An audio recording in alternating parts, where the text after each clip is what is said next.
Nous, au PJDG, l'idéal, c'est de ne pas se faire, mais c'est de faire, c'est d'être au centre de l'action. Il est de coutume ici en Guinée que dans les formations politiques, que les jeunes soient cette force motrice, qu'on utilise lors des campagnes, pour les mobilisations, et pire, qu'on utilise lors des événements qu'on ne souhaite d'ailleurs pas, les grèves sur beaucoup de zones ici en République de Guinée. Et comme le président vous l'a dit, ce parti il a été créé il y a cela quelques années. Et à l'arrivée des autorités de la transition, il y a eu un constat qui a été fait. En Guinée, on se retrouvait avec plus de 300 partis politiques, 300 formations politiques. Et parmi ces 300 formations politiques, bon nombre d'entre elles, c'était des partis sur papier, des partis personnifiés qui, lorsque vous demandez à ces partis de se rassembler, vous ne verrez qu'une seule personne. Et le PJDG n'est pas de ce genre de parti. Et tout récemment, j'entendais dans la presse et je faisais même ce petit débat avec M. le Président. Certains acteurs politiques se permettent de dire qu'il existe des petits partis. Pour nous, à ce stade, il n'y a pas de petits partis. Dans chaque parti politique, vous avez un Guinéen ou des Guinéens. Il n'y a pas un petit Guinéen. Donc, sur l'échiquier politique, pour nous, il y a des formations politiques.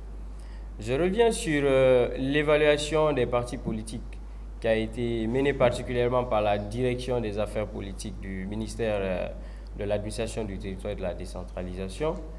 Cette évaluation a touché beaucoup de points. Parmi ces points, vous avez la tenue des assemblées, vous avez l'existence des sièges, la conformité des statuts et règlements intérieurs et ses applicabilités. Vous avez également l'aspect financier. Est-ce que ces partis tiennent des états financiers conformément aux textes juridiques de notre nation? Donc, sur la base de cette évaluation, le PJDG est sorti haut la main. Nous faisons partie des 75 partis politiques autorisés à exercer en Guinée. Et cela est à féliciter parce que, comme je lui ai dit à l'entame de mon allocution, c'est un parti dirigé par les jeunes.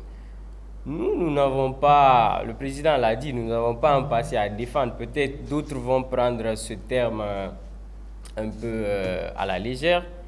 Nous n'avons pas de passé à défendre, c'est-à-dire nous n'avons pas servi dans l'administration publique. Il est vrai qu'en Guinée, les personnes qui se retrouvent en politique, généralement, sont des personnes qui ont déjà servi dans l'administration publique guinéenne et qui ont très mal géré et se retrouvent en politique avec les fonds du contribuable guinéen pour aller encore à la conquête du pouvoir. Donc c'est un cycle sans fin. Et le PJDG, c'est ce cycle qu'on a essayé de briser. Vous avez au sein du PJDG des jeunes issus de la société civile, issus des corps de métier, des organisations féminines, des organisations communautaires à la base. Personnellement, moi je suis de la société civile. Laisser la société civile pour entamer une carrière politique, c'est dû à beaucoup de choses. Au sein de la société civile, on a longtemps dénoncé, on a fait des plaidoyers qui n'ont jamais porté de fruits. Les personnes en face écoutent ces plaidoyers, mais ne les mettent pas en application. C'est sur la base de ce constat qu'on a décidé de s'engager en politique. Quand on s'engage en politique, c'est à la conquête, on vient à la conquête du pouvoir. Et nous savons pertinemment qu'une fois au pouvoir, que les membres du PJDG ici présents vont vraiment briser ce cycle qui est d'être inactifs. Nous serons actifs et nous mettrons en œuvre nos engagements.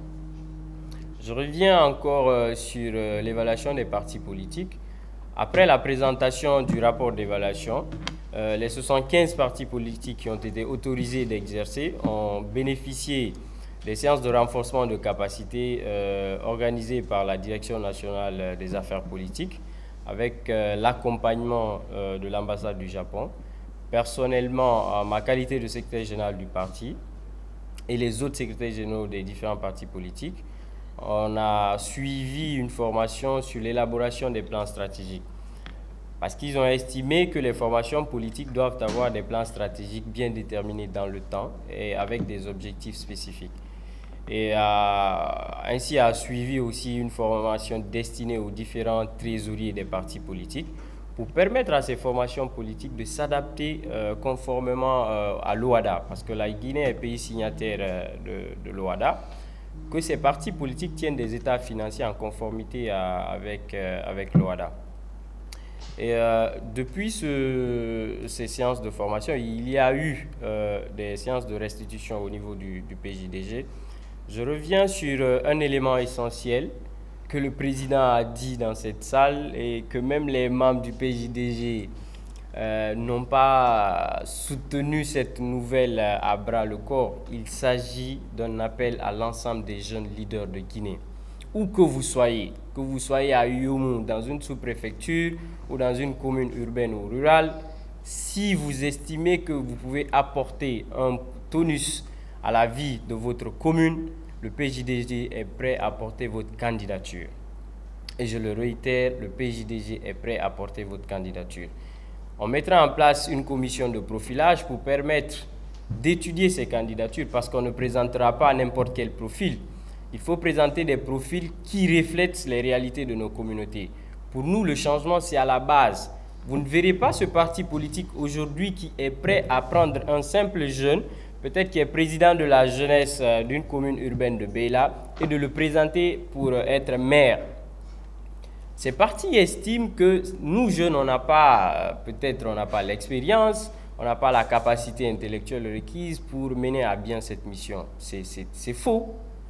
Je m'inscris à faux pour ce débat. En Guinée, aujourd'hui, nous avons des jeunes qui sont capables de vous diriger l'Assemblée nationale, qui sont capables d'être des premiers ministres exemplaires, qui sont pas capables d'être des secrétaires généraux à la présidence et qui ont une gestion efficace de la chose publique. C'est bien possible. Le jeune Guinéen n'est pas que voué, comme on appelle, à rester dans les boîtes de nuit, à être dans la jouissance. C'est cette définition qu'on nous donne à nous-mêmes. Mais elle est fausse, cette définition. Il y a bel et bien des jeunes qui brisent cette barrière. Et je profite de l'occasion aussi pour lancer un appel à l'ensemble des militants et sympathisants du Parti des jeunes pour le développement de la Guinée. Il y a le processus de recensement biométrique qui pointe à l'horizon. Ça doit être à partir du 15 avril jusqu'au 30 mai. Nous lançons un appel. Essayez de vous enregistrer. Une formation politique qui se respecte, qui veut impacter, quand une échéance électorale approche, il faut d'abord se faire enrôler. On ne parle pas d'élection sans fichier électoral. Il n'y a pas d'électeurs pour un parti politique si ces électeurs ne sont pas légalement enregistrés. Donc nous lançons un appel à l'ensemble de nos militants et sympathisants. Allez vous faire enrôler à partir du 15 avril jusqu'au 30 mai. Si vous avez des problèmes ou des couacs au niveau de l'enregistrement, prière de remonter l'information au sein des instances du parti. Une équipe a été déjà constituée à la dernière Assemblée générale pour accompagner l'enrôlement de nos militants et sympathisants. Par la même occasion, nous lançons un appel aux autres jeunes qui ne sont pas encore au PJDG, qui ne sont ni militants ni sympathisants, c'est de vous faire enrôler. Nous sommes plus de 70% de cette population.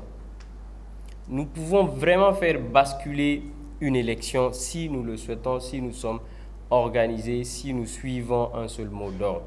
Il faut d'abord se faire enregistrer avant de pouvoir voter.